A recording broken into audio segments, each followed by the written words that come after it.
वसईच्या 100 फुटी रोडवरील सनसिटी टेम्पो स्टँडवर आज सकाळी एक विचित्र अपघात घडला आहे। एक टेम्पो चक्क रस्त्याच्या पार्क असलेल्या चारचाकी वाहनावरच चढला आहे।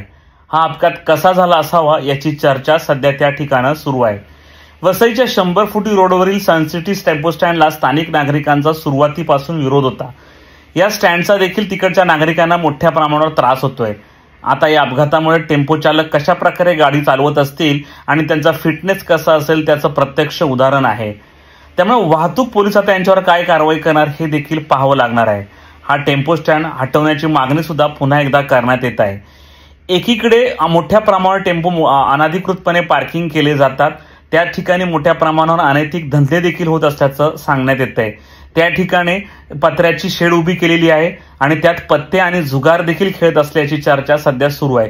त्यामुळे टेम्पो स्टँड आता वसई विरारकरांची डोकेदुखी ठरलं आहे।